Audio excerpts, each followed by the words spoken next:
Hi everybody, my name is Scott Hillier, independent film director and president of ECU Film Festival group, which encompasses the All Asian Independent Film Festival, which is what we're talking about today. We've got six award-winning film directors on the podcast to talk to us today about what it's like to make independent films in Asia and tell us a little bit about their trials and tribulations and about their films. And then we're going to open up for some question and answers from the ECU crew here in Paris. First of all, though, we were honoured and proud and privileged to have shown some amazing films in Cambodia at the All Asian Independent Film Festival 2025. And why don't we have a quick throwback, a look at what happened during the thing by having a look at our sizzle reel.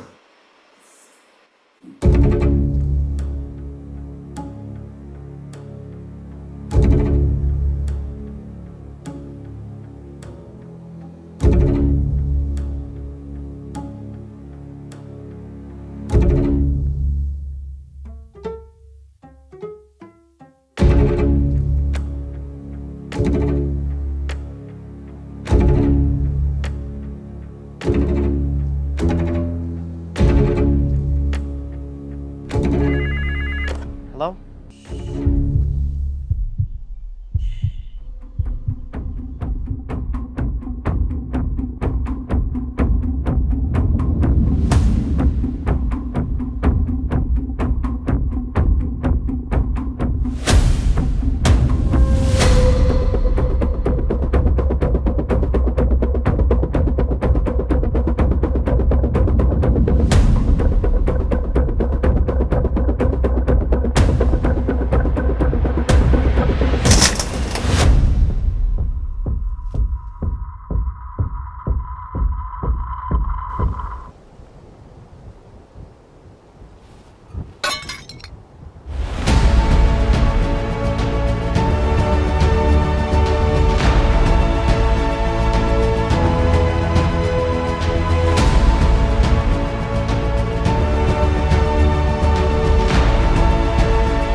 Wow, that's amazing. It brought back a lot of great feelings and a lot of nostalgia about these great films that we showed over there in Cambodia this year.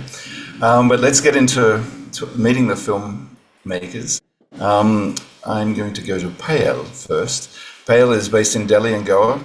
Her earlier work explored the temples of Angkor Wat and the churches of Goa. Her environmental photographs focus on landscapes impacted by human activity. Payal, thank you very much for joining us on today's podcast. Thank you for having me. Why don't you tell us a little bit about you, Payal?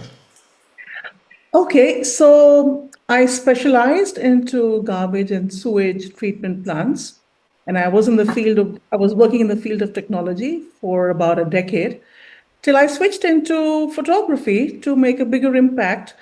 And I realized that just being in the field of technology doesn't really help us, because it doesn't really, till we do not make an effort, each and every person makes an effort in conserving the environment and saving the environment, it doesn't work. Just a technology doesn't help. It has to come from every human being on this planet. I love the message, and I think that that's a very worthy, noble cause, and I salute it. Tell me a little bit about your film. Okay, so this movie is an elegy to the mangrove forest in Goa. We are having, part of the year I live in Goa, and also I found that in my village that one day the mangrove forests were gone. And coming from the field of environment, I realized that it is the anthropogenic activities of human being and how we really ignore the forests that are between us, a part of us, and are so important to the ecology of Goa as such, are being destroyed, and we just do not care. And so I photographed these forests, dying forests, for 4 years, from 2021 to 2024. And since ecological process is a slow process, so I realized that somebody had to do it, and somebody on a mission to finish a movie within a month, 2 months, 6 months, can't do this. So I said, why not me? So I started filming and photographing the forest from the same place over and over again for months, for years. And then finally, I made this movie called Requiem of Mangrove Forest, where again I use music to evoke an emotion in us or in the viewer, to feel that empathy for the nature, which is really important. And it's a strong predictor of the conservation behavior. Till we do not feel the empathy, we do not really go into the conservation behavior. So the movie encourages the viewer to connect emotionally with the mangroves and recognize their distress and how the encroachment activities, the deforestation, the flooding of the dams, and the illegal waste disposal is destroying them. And it's not just destroying them, it's also destroying us in the process. With the climate change, the rising sea levels, mangroves are an important part of the ecology. So I wanted to start from the fact, not by telling what mangroves are, what mangroves do, how they are important to us, but I wanted to start right from where we are destroying it. Because all that description about mangroves, I think all of us know in some aspect or some ratio within us that how mangrove forests or just forests are important to the human survival and ecology. Just has your film been shown in Goa? And if so, what was the reaction? Well, to be honest, people didn't want to see it in Goa. My movie was selected for the the international festival, movie festival in Goa, the IFFI, and in 2024 it was selected by NFTC, but the government refused to show it to the people because it could have resulted into huge activism, and all the activities that the politicians and the corporates were doing would have been exposed. So they didn't really want that to happen just before the elections. That's why it's very important that you made this film, and the people that do see it, hopefully will take action. And that's why governments can sometimes be doing no good to actually help us. Great film, loved it. You said that you shot it over 4 years. Did you shoot it yourself? Did you have people doing it? How did you actually do the mechanics of it? Well, I did it all myself. So I have a DJI Mavic 2 Pro, which I bought in 2019. And from thereon, I've been shooting the aerial photography and the filming. And I would like to say that somehow the emotion is really important on how you do that. And maybe sometimes the gear is not as important, because all my underwater photography and the filming is done by a GoPro Hero 11.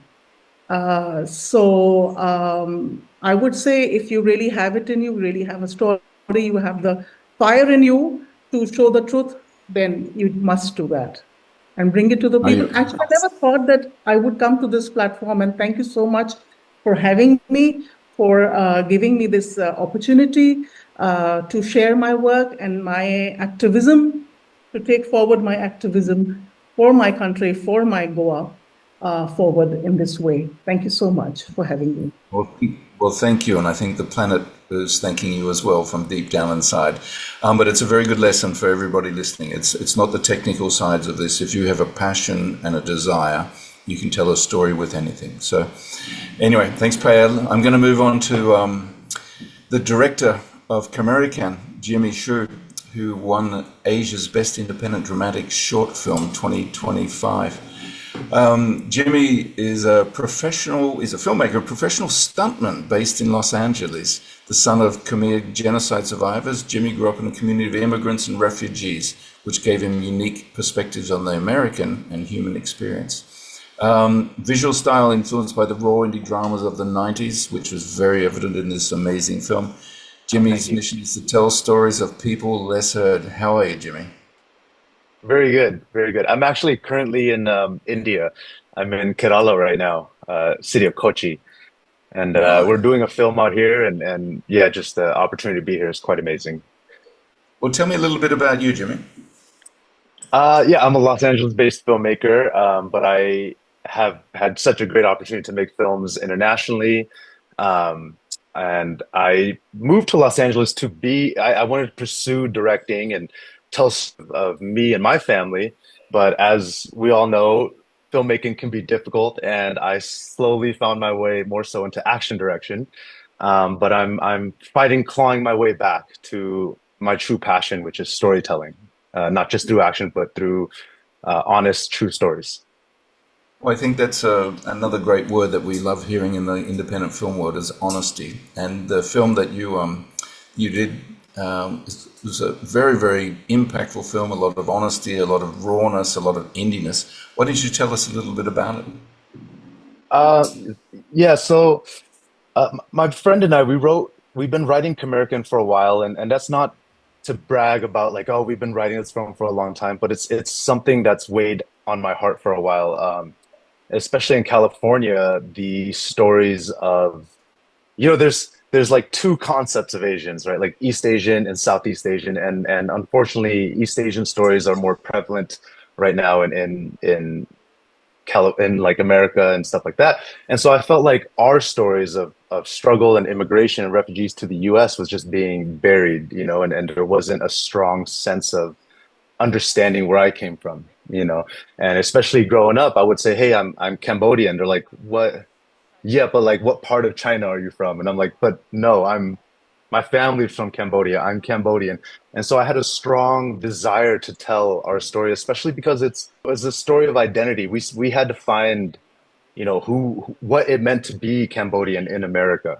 Especially because of the genocide, my family lost a lot of sense of identity. My lineage ends at my grandfather, on my father's side. My mother's side, her parents were, unfortunately, they passed in the genocide, and so we have no sense, or I had no sense of history or who I was. And so through Khamerican, I'm telling our story, but also rediscovering, who I am, who we are.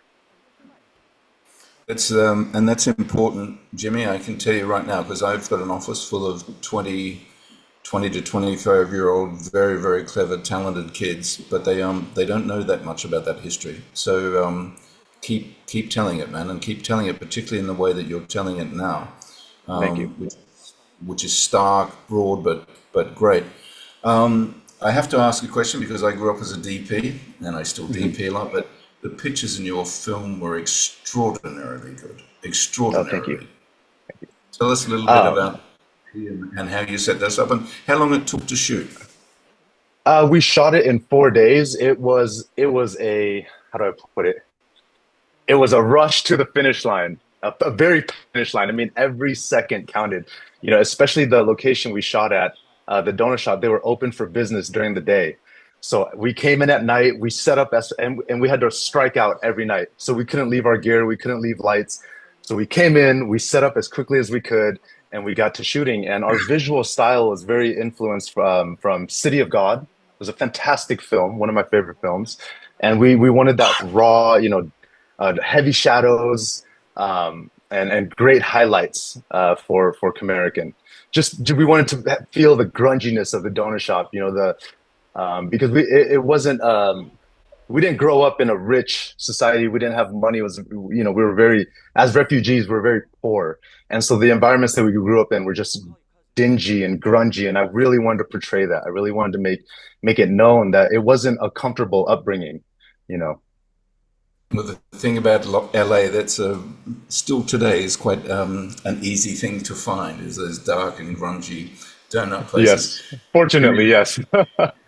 Loved your film, man. Loved your film. So, Thank you. but now we're gonna move on to someone special, who young, very young, film director who won the Cambodian Students Special Award 2025 in Phnom Penh earlier this year for the film called When Dance Becomes Peace.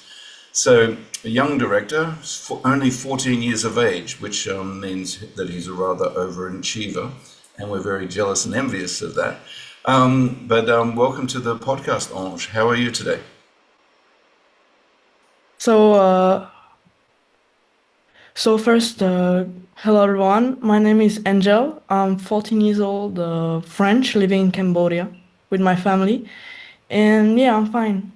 So, uh, I've been living in Cambodia for 3 years and a half already with my family, my little brother, and my parents. When I was 7 years old, we were still in France, but we started traveling around the world in different countries in Europe and Asia. And I had always a camera with me, which I always take photos and videos. And when I came in Cambodia, I started being really interested into photo and then video. So that's how I've started video Okay, and did you have any how I started my influences, movie. anybody that you sort of looked up to? Did you have a Steven Spielberg or a Quentin Tarantino, or did you develop your style by yourself? Yeah, I developed my style by myself because I watch like a lot of movies and series every day with my family during dinner, and I love watching movies and film. So yeah, I wanted to make my style to yeah to have my own style. Well, I hope you also read books, Ange. Um, but anyway, tell Does me, tell me. mangas count? I know they don't count. Tell me a little bit about They do, they do. why you made this film and why did you choose this as a subject? So first, the reason I made this film is because my mom one day she found a short film festival in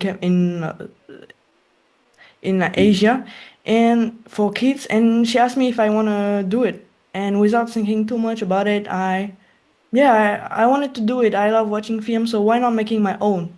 Even though I had like almost no experience in video, only photo, and I had only this to film my film, and I was Wow. all alone to make it.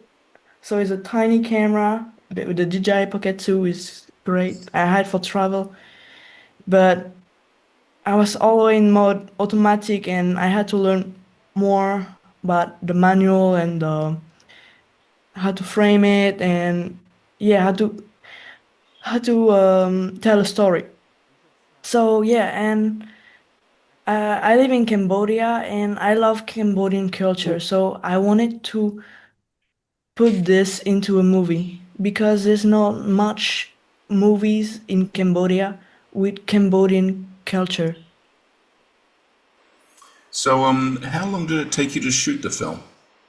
So in total, it took the whole film took me 3.5 months, 1 month to write, 1 month to film it, and 1.5 months to edit it.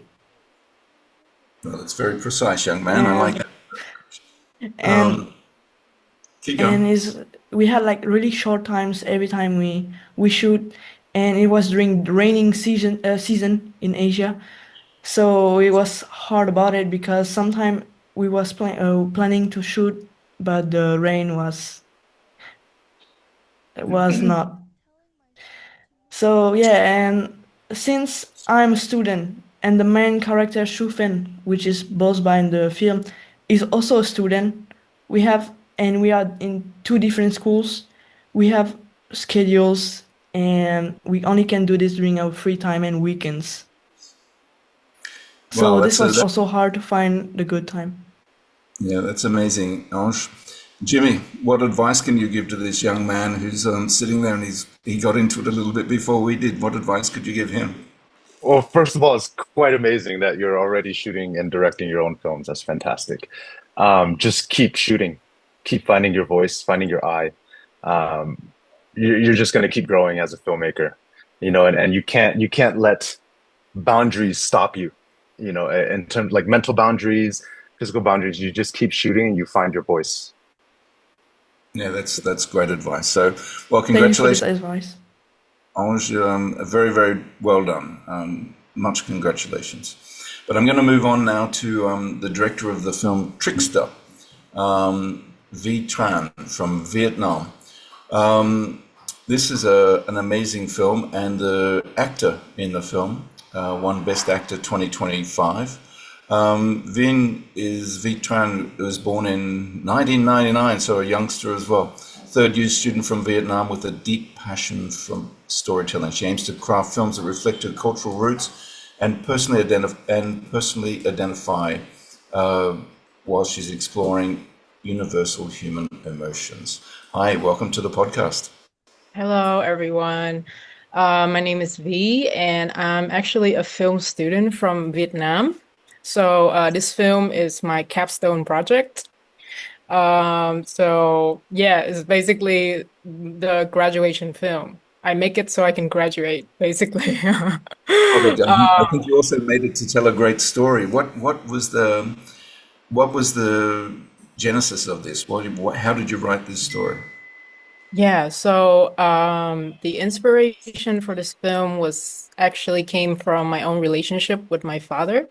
As a kid, I didn't always understand my dad. We didn't always have a good relationship, and I wanted to capture that lack of connection between the two of us, and also between fathers and daughters in real life that a lot of people from my generation tend to experience.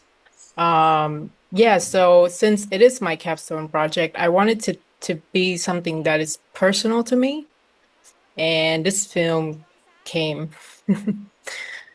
I mean, your actor won Best Actor because obviously he's a very good actor. But Yeah, how did you do about directing him? yes, so he's actually a very well-known actor in Vietnam. He's a very seasoned actor, and I got lucky that I invited him onto this project, and he's actually very easy to work with as a person, and I didn't have a lot of trouble working with him, and he's quite nice and easygoing, and for the heavy emotional scenes, I sat both of these actors down and I talked about the psychology behind their actions, like, oh, why did this character say this? Why they did that? And I tried my best to do it because I'm not as experienced at this actor. He's a lot older than me. So yeah. No, it comes across as a very subtle touch that Yeah. that the film has. How long did it take you to shoot the film? It took us 5 days to shoot the film. So I'm originally from Saigon, which is a big city. So one day in the big city, the nursing home set, and then 4 days in the mountains. So we are a student crew. So basically, we had to move 25 people to the mountains to film 90% of the film.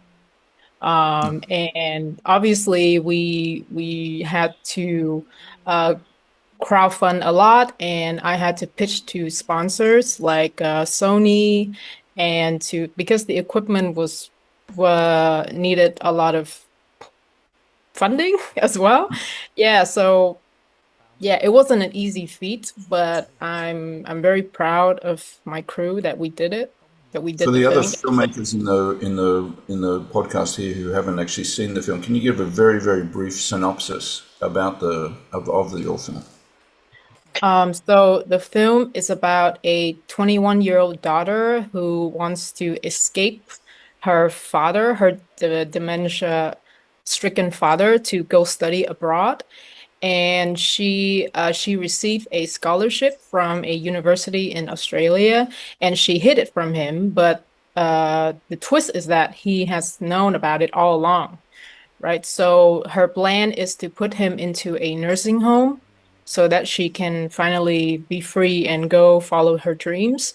But things went all right as soon as she came home and he found out about her plans, and they had a confrontation. And the past came up, and it turns out that he's been faking his dementia all along, and he's not actually sick. That's amazing, and that's why I keep saying to my staff I'm faking my dementia as well, but they don't quite believe me. But I think that's actually what made the acting so great, was that, and obviously your directing skills. You might be putting yourself down a little bit, because to get a performance like that, I think that you did a great job, a very, very good job. Thank you so much. Thank you so So much. now we're going to go on to our last director of the podcast. Sophie, she Hi. directed a film called The Taste of Pork Belly, which is still inside my head. Sophie, it's great, and you won Asia's Best Independent Film Director 2025 for this. Just to tell the audience a little bit about you, you have a PhD in film and digital media industries, as well as a master's degree in film studies and journalism, and a bachelor's degree in Chinese literature. My goodness, your brain is the size of a universe, and I'm a bit scared talking to you. But why don't you introduce yourself a little bit, Sophie? Hi everyone. I'm Sophie Shui. I'm the screenwriter and the director of The Taste of Pork Belly. I'm very happy to meet everybody online and to share my creative experience with everybody. Sorry, because I'm so nervous and my English is so poor. I'm currently, and I'm a first year doctoral student in NTUA. And The Taste of Pork Belly tells the story of a little boy in the 1960s era who discovers his mother's secret of trading her body for food. And from that moment on, his childhood is no longer happy. The film was based on the threefold elements of an older author, his childhood experience of hunger, and my father's imprisonment on false charges, in my carefree, happy childhood years.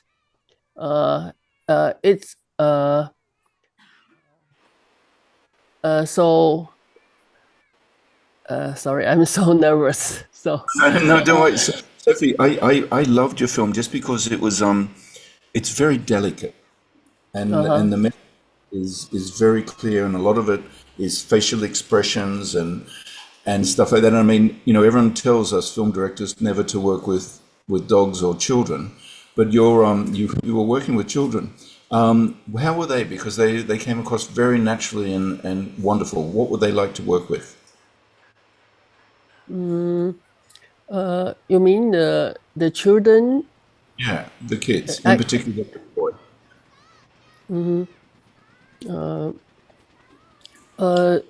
we we choose the kids from the whole nation, whole Taiwan. We choose from 100 over 100 the kids, and to choose 4 kids, and we train them for steps, and to choose what the kids we want, and we to uh, uh, sorry, to set some the class for the the case, and to teach the children how to listening, how to listening the older, and how to their emotion. So we practice with the children to life with them almost half a year. Sorry. How long did it take you to shoot the film? So you prepared the kids for half a year, 6 months. How long did it actually take you to shoot the film? 5 days. Wow. I shoot for 5 days. Wow. And the actress is amazing as well, by the way. Is she well known in Taiwan or not? Yes. Okay. Okay, well, here's the moment where I'm going to hand everything over to Rodrigo, who makes all this work, and we've got a lot of our clever young things here who are going to pose you guys some questions. So, Rodrigo, it's all you, man. The four kids, they didn't act, never act before. So we choose they. I'm so 不确定，就是 I'm afraid to choose the children. So in to shoot films before, so I practice with them for almost half a year. So we give them the class to learn how about to express their emotion, their inner feeling, and to how to listening, and how to be quiet. So it's a very hard, very hard things to make children be quiet. Yeah. Sophie, I'm gonna pass it on to Rodrigo, my boss, and he's gonna get some of our clever young things to ask some questions. All yours, Rodrigo. Perfect. Thank you very much, everybody, for joining us. So now some of our interns have some questions for you. So what they are going to do is I'm going to bring them onto screen. They're going to say the name of the director the question goes to, and then they are going to ask the question. So our first question actually comes from Jenna, who I cannot find in this call. So I'm going to go to our second question. Soraya is going to ask our first question. Hey, I have a question for Jimmy Chhiu. I was in Cambodia last year, and I think it's really amazing that you're like telling the story. And you're right with everything you've said. It's definitely not spoken enough, and I don't think that the genocide is something that's being shown. That was something that's as well known as others in other countries. But I wanted to know what like the reaction was from the communities around of people that you showed this film to, and what reaction like you felt was like surprising maybe, and what those people were saying to you after you released the film. Oh, well, first of all, thank you for watching it. Very kind words as well. So I was actually very nervous to show the film because there are some, very harsh scenes and some harsh words. I was afraid that the older generation would be offended by the things I've said. But what surprised me the most was how they connected to it. They were like, this is our experience when we immigrated to America. This is exactly it. We were bullied. We had to find our own voices and stuff like that. And I was quite surprised. I screened it to my mother and father's generation, and I was expecting like a verbal lashing. Like, why did you say these words? Why did you choose these subjects? But they were moved, and I believe one came up to me and he he said, I lived some of these scenes. You know, they were so accurate to my experience. And that it like, oh my God, that's a great compliment. So yeah. Perfect. Thank you very Amazing. much. Thank you. Thank you very much to both of you. Then our next question comes from Jenna. Hello. So I have a question for Payal. A Requiem is a song for the dead.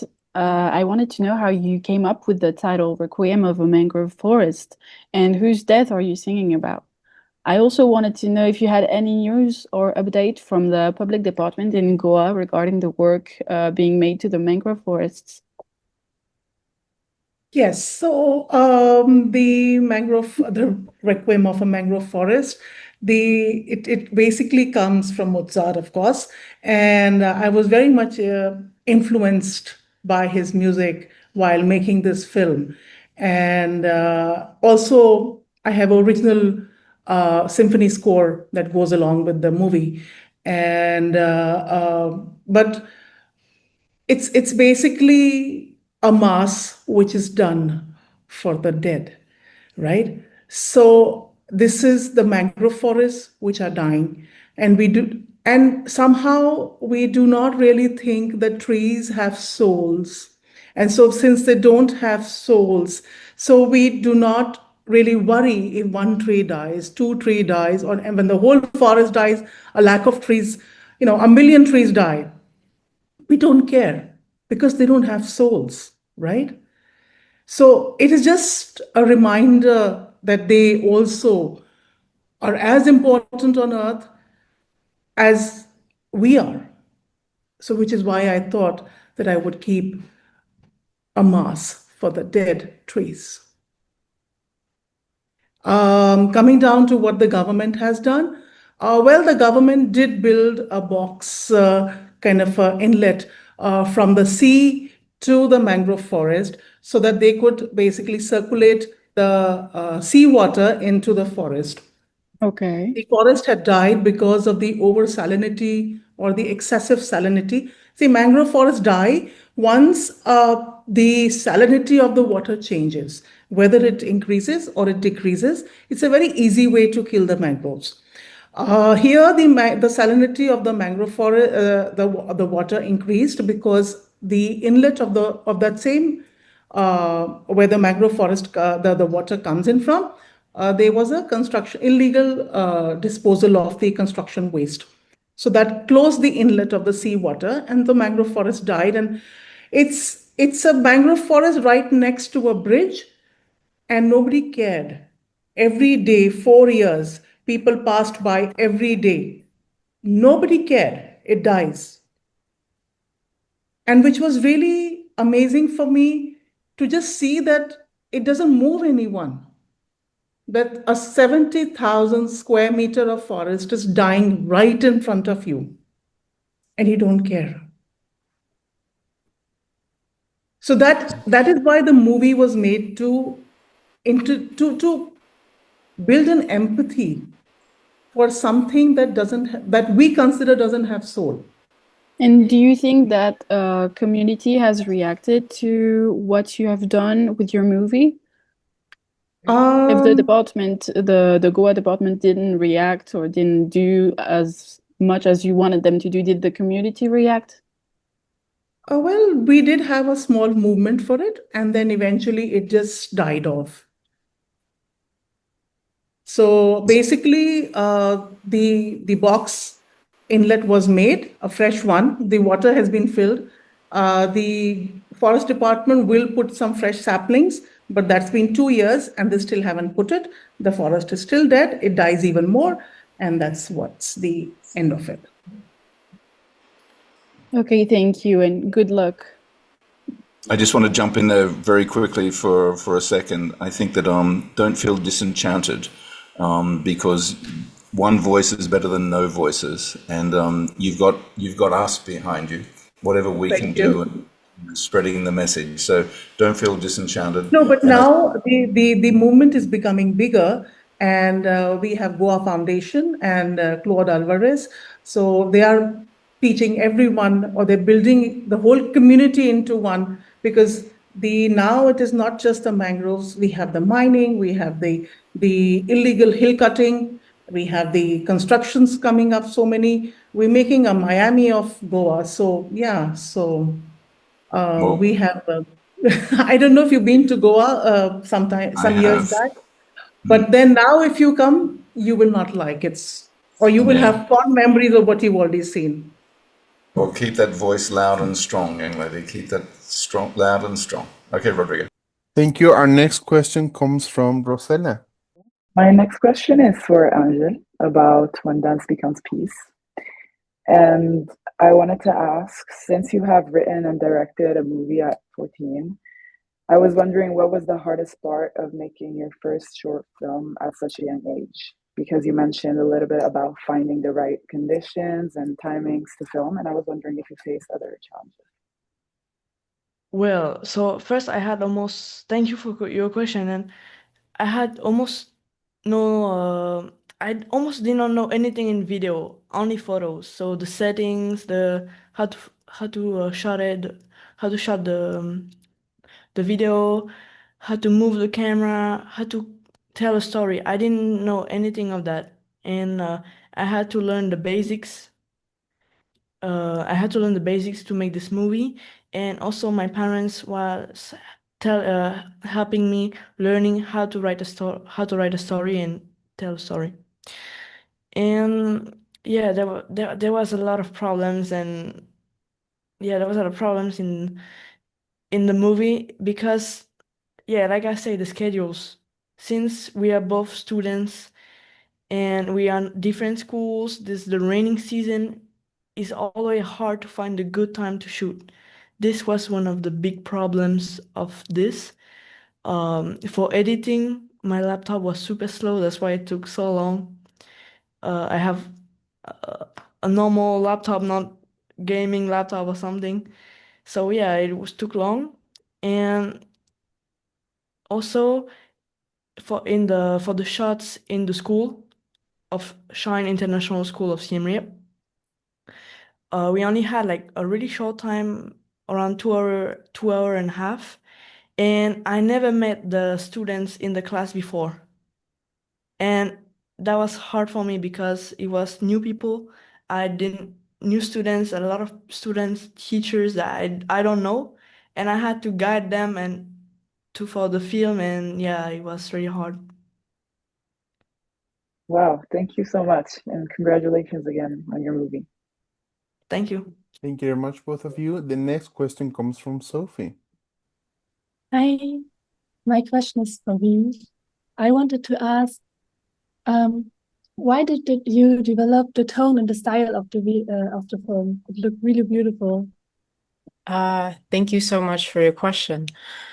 The style, I'm actually a huge fan of Bong Joon-ho, who is known for Parasite. And his style is quite similar to mine. It's very dark, edgy, and he switches between genres a lot in one film. So I like that. I like the switching genres aspect. So at first you think it's just a peaceful story about the father and daughter, but then it goes dark quick, and I like that. So and it just as for the visual style, I worked a lot with my DP to capture a lot of nature in the mountains as a form of symbolism for human emotions. So I find that shots with nature can feel very raw. So we try to incorporate nature into our cinematography, as well as, at first you see that the film is quite static, it's still, but then in the second half of the film, it's more shaky, like it's more handheld, basically, to basically say that, oh, the emotions have changed, the characters have changed. So now at first they're okay, but now they're not okay. And yeah, so that's it, basically. Do you have any more questions about the stuff? Yes, I wanted to ask about the plot. Oh, the From plot Trickster. twist. Yes. Um, the plot twist was something that I had in mind all along. And uh, because dementia is very hard to tell, like you can't tell when somebody has dementia just by looking at them alone. So I had to express it through the words of the father, like what he says, basically. So into the film, you hear him say that, "Oh, where's your mother? Why hasn't your mom come home?" And that's the only clue you get to know that, oh, something's wrong with him. And then it's very subtle body language. Like he is quite cranky. He's not in a very good mood the whole time. And he yeah, just like very subtle things like that to let the audience know that this man is sick and he's not okay. Um and I think the plot twist is the climax, like when you see the altar of the mother, like the picture of the mom is the climax of the film, because I think that shot it's more powerful than anything else because boom, it's just cut to the mom. And you know that, oh, so the mom has been dead the whole time. And this whole thing with the dad, it's wrong. It's something's wrong with it. And in the music with that scene, it's also yeah, so I work with somebody and we created the music for that scene, and it slowly builds into a very bittersweet piece, basically. And yeah, I just honestly like watching back the film, I always get emotional watching that scene with the mother. And yeah, like thank you so much for your question and Thank you. for watching my film. Thank you. Thanks to both of you. And then the last question comes from Nina. I have a question to Sophie. Your film, The Taste of Pork Belly, is told through the child's point of view. And so, what drew you to that decision to show such a harsh topic through the kid eyes? Thank you for your question. The first, since I was a child, I loved listening to my mother's stories. She told me about her beautiful and rich childhood in her hometown in mainland China. She took me to see Wang Mei opera films and older opera films, especially the Love Return Liang Sanbo and Zhu Yin Tai. Just like the Juliet, Romeo. Every time I watch it, I cried, and so did she. So she also told me about the strange dreams she often had. When I grew up, every time I watched the movie, I felt that telling a good story and touching people's hearts is the best things, the beautiful things in the world. I really hope that one day I could become someone like that too. So something inspired me and first drew me to film. So I don't know my ask okay, and I think me to short film, I have the aspiring advice for me. So I told my student, so stay curious, stay passionate, and keep an open mind, keep learning, and be brave to try, and do not be afraid of failure, because every setback can become important field for your creative work. So when I teach my student, I always tell my student, and I I don't love know. that message. Thank you. Thank you. Thank you for your question. Thank you. Thank you. Thank you, like the taste of pork belly. Thank you very much. Thanks to both of you for, thanks very much for all of you to answering our questions. And thank you very much for trusting us your film. We love them and we'll try to promote them as much as possible. Scott, we're coming back to you. Okay, so there's been some great stories and great words of advice there. I'm just wondering if any of you filmmakers have any questions for any other of the filmmakers, or should we just go on to my next questions? No, everyone's too shy. Okay, so my question is, Rodrigo, if you can put all the film directors up on I'd like to see the movies. Yes, well, maybe we could just watch each other's movies and get inspired.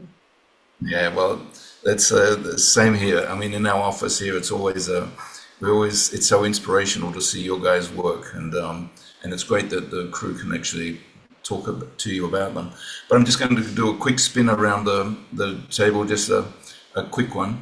Jimmy, what are you working on next?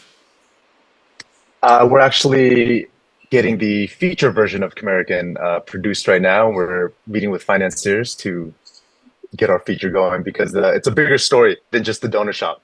You know, I want to tell the story of our parents coming over and it bleeding into the next generation.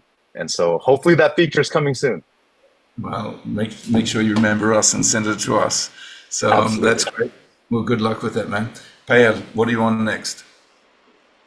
Okay, so this is another long-term project that I'm working on since 2022. So these are the coal mines and how it is impacting the indigenous people living around the coal mines, and how the displacement of the indigenous people for the last 50 years of 70 years of coal mining in the country is impacting them, and how it has not been considered by the general media.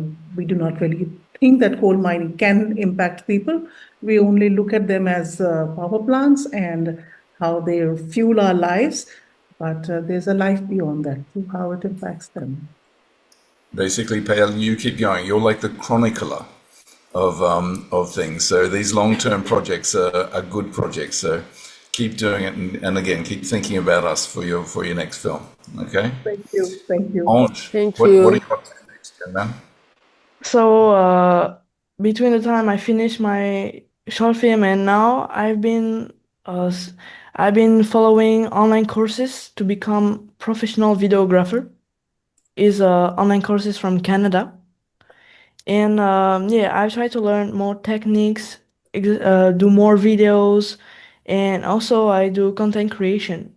But next, I'm planning to do more short films, and yeah, I plan to do. I'm still writing all my short films idea, and I think I'll make one pretty soon. I'm very, very impressed. I think we're all very impressed by your determination to become a filmmaker, and it's very nice. Keep at it, young man. Thank you. V, what's your next project? So I will be graduating next year, and I'm trying to build a film career in Vietnam as a professional director. Of course, I won't be a director right away, but I'm working towards it. And as for my next film, I'm still finding an inspiration. I want it to be grounded in reality. I want it to convey a message that can help the world, basically. And yeah, so still working on my career in film. Okay, well, I mean, you are a film director. I've seen your films. So. Sophie, what are you on to next? This autumn, I will be shooting a short film titled Fish Boy. The film is talk about domestic violence and bullying in school. And I'm also developing a feature film project about a doctor's experience during military service. And I plan to submit to a funding competition in September. Yeah. Well, good luck with that. This is my plan. Yeah. Well, we're dealing with hardworking independent film directors, and for anyone watching, making independent films is difficult and hard. And Ange, you're starting down a very dark path, but you're understanding that a film director is basically, we're just controlling the accidents that happen during a filming. That's what a director does. I'd like to thank you all for joining us. I'd like to thank you for making great films, bringing stories out to the world. The All Asian Independent Film Festival 2026 is on the 4th, 5th, and 6th of December in Phnom Penh.